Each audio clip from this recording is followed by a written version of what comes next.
Hi, Mom. So I got my ticket home from Europe. I get back on June 6th, but it's a really late flight because that was the cheapest, so it gets in at midnight. But don't worry, I'll get a shuttle from the airport so you don't have to pick me up. Like, really seriously, you don't have to. Okay, so love you. See you soon. Bye.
This is a severe weather warning.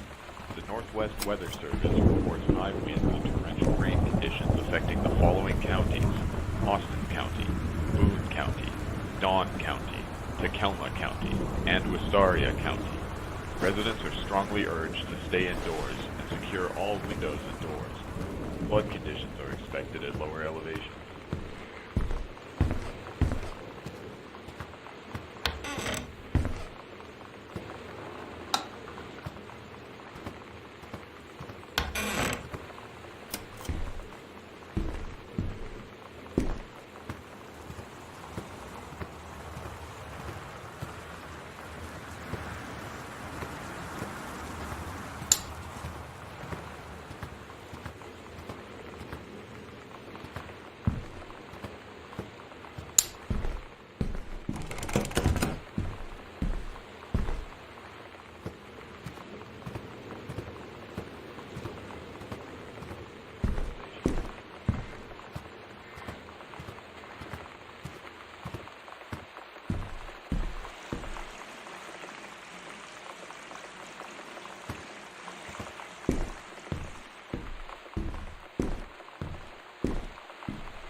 The sunset light in this house is the saddest thing I've ever seen.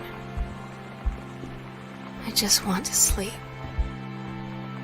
When I'm in the attic, it almost feels like Lonnie could still be here. She's just downstairs. I'm just waiting to hear her pull down the hatch and come running up. Maybe I'll go up to the attic and wait.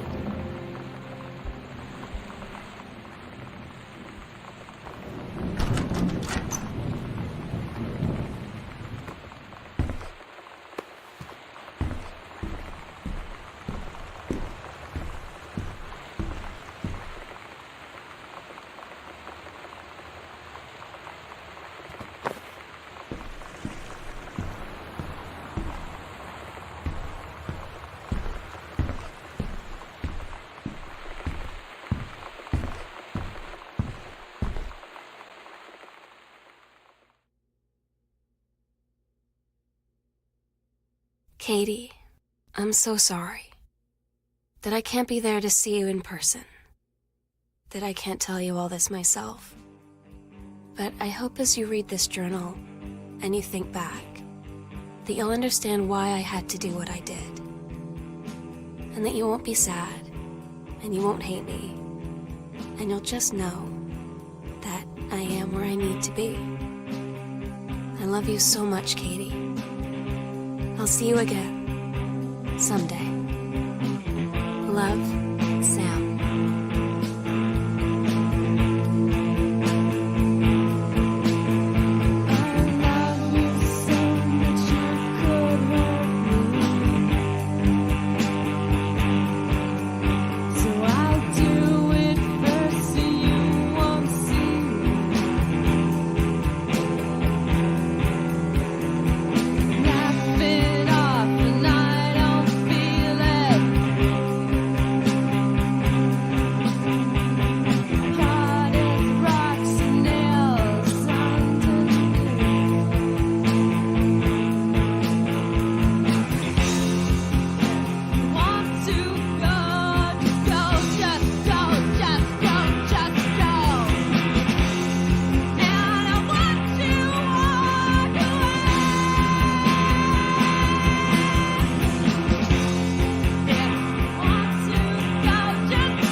The sunset light in this house is the saddest thing I've ever seen. I just want to sleep. When I'm in the attic, it almost feels like Lonnie could still be here. She's just downstairs. I'm just waiting to hear her pull down the hatch and come running up. Maybe I'll go up to the attic and wait.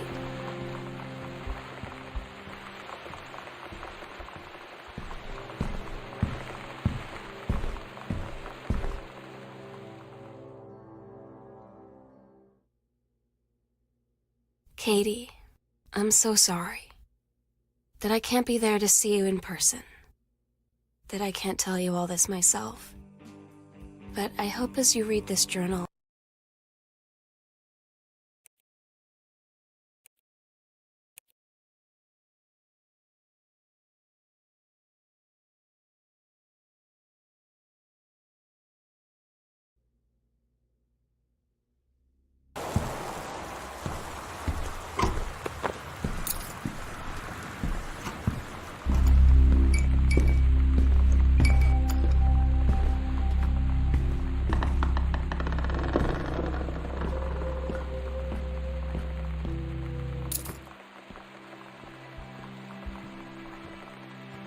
the sunset light in this house is the saddest thing I've ever seen. I just want to sleep. When I'm in the attic, it almost feels like Lonnie could still be here. She's just downstairs.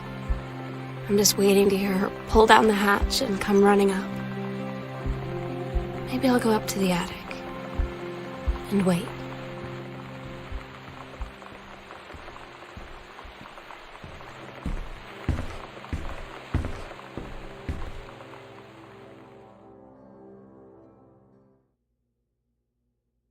Katie, I'm so sorry that I can't be there to see you in person, that I can't tell you all this myself.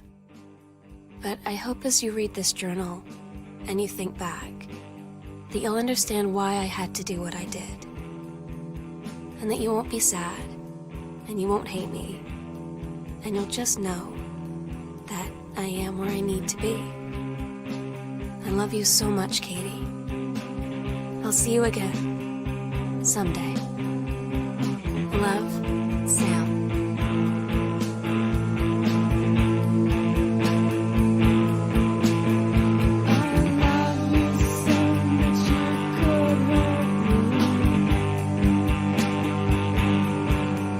So I'll do it first so you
Dear Katie, so much has changed, even just since you've been away.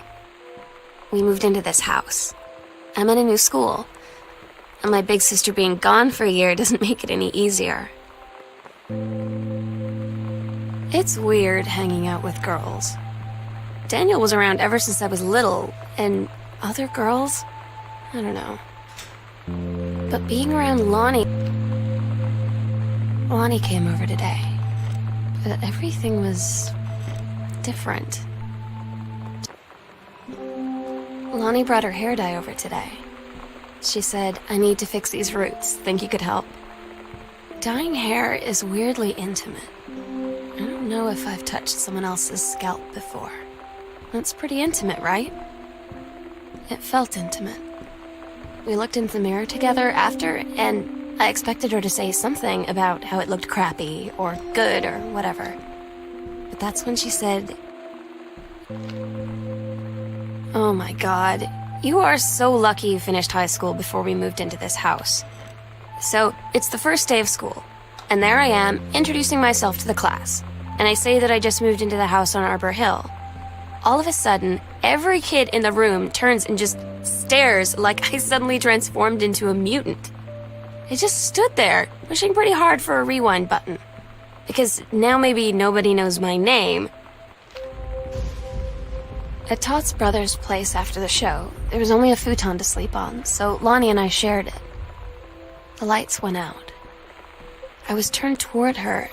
My eyes started to adjust, and then I could see she was looking at me, too.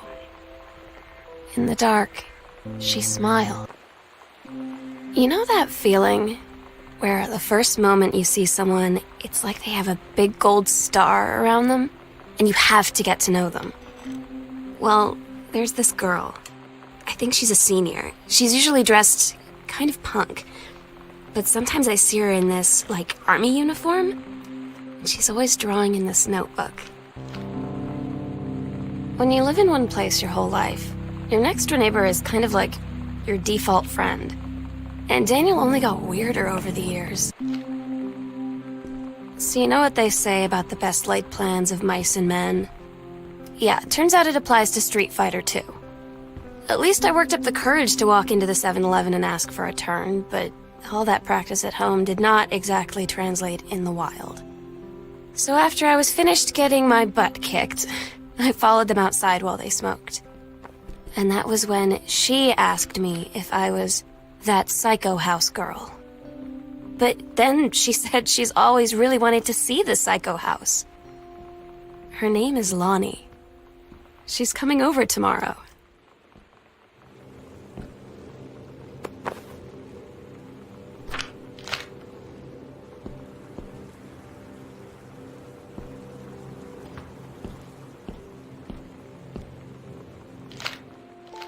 It's different now. I mean, we still hang out all the time like before.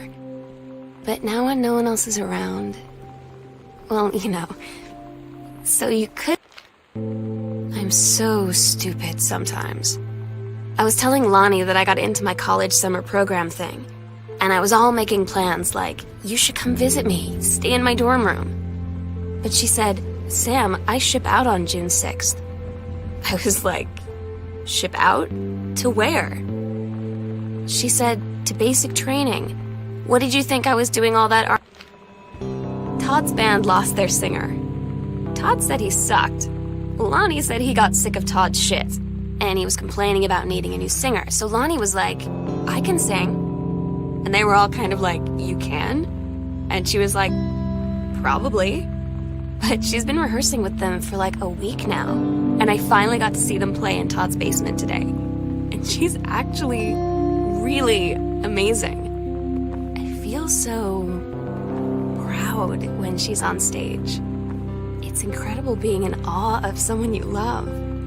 So everybody knows it's like a temporary situation till she ships out in June. But till then, I'm gonna be at every single show.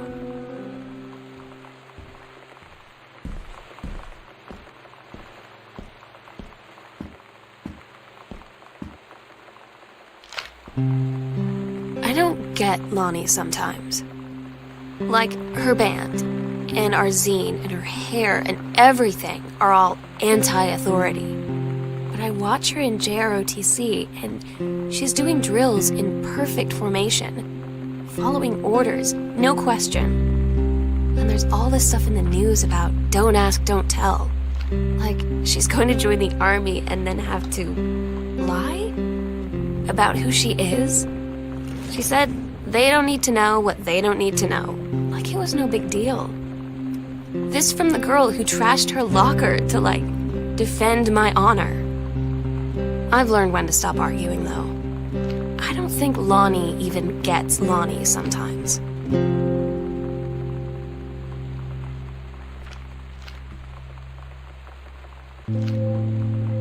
Katie, you know how Mom and Dad are. Not exactly super open-minded about things. It feels like every minute I don't spend with Lonnie, I spend worrying about them finding out about us. And what would happen if they did?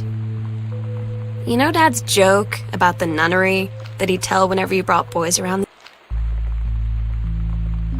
I had an interesting talk with Mom and Dad tonight. One you were never gonna need to have. I mean, you've known, right? I've known. I've known since, like, She-Ra. Mom and Dad didn't, I guess. But they saw the zine and the stuff on the locker, and they were like, is there something we should know about you and Lonnie? And Lonnie had her going away show with her band tonight. She's so incredible on stage. When she was singing, I could practically forget everything. We agreed our last night together would be our happiest ever, and we'd forget tomorrow was going to come at all. It worked for a while.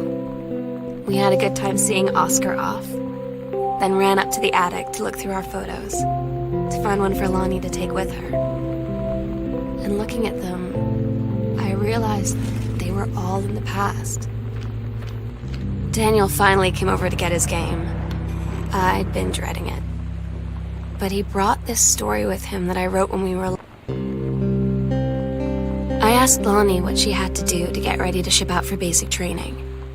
She said, not a lot, really. You're not allowed to bring anything with you. You have no possessions, no contact with the outside world while you're in basic. You just train hard every day, and then you deploy from there. So, they'll just send her away. To who knows where. The other side of the country. The other side of the world. My mind, like, can't process it. That she's really going to be gone. Just gone.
The sunset light in this house is the saddest thing I've ever seen. I just want to sleep. When I'm in the attic, it almost feels like Lonnie could still be here. She's just downstairs. I'm just waiting to hear her pull down the hatch and come running up. Maybe I'll go up to the attic. Meow, meow. Meow, meow, meow, meow, meow, meow, meow, meow, meow, meow, meow, meow, Meow, meow, meow, meow, meow, meow, meow, meow, meow. Meow, meow, meow.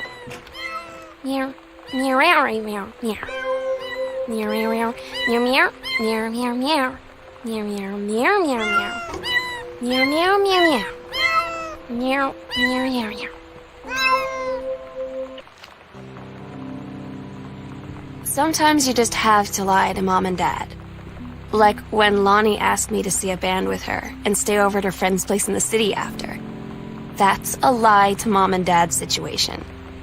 But it was so worth it. Oh my God. Katie, I fell asleep in the attic, in Lonnie and my old spot, and I missed the first 2 calls. I just barely caught the third one before the machine got it. And it was Lonnie, on a payphone. She'd been on the bus to Basic, and she said she couldn't think of anything but me and us, and that she couldn't go through with it, with the Army and being a part and all of it. And so she got off the bus in Salem. She said, "Sam, I want you to pack up everything you can and get in your car and come find me. And let's just drive until we find somewhere."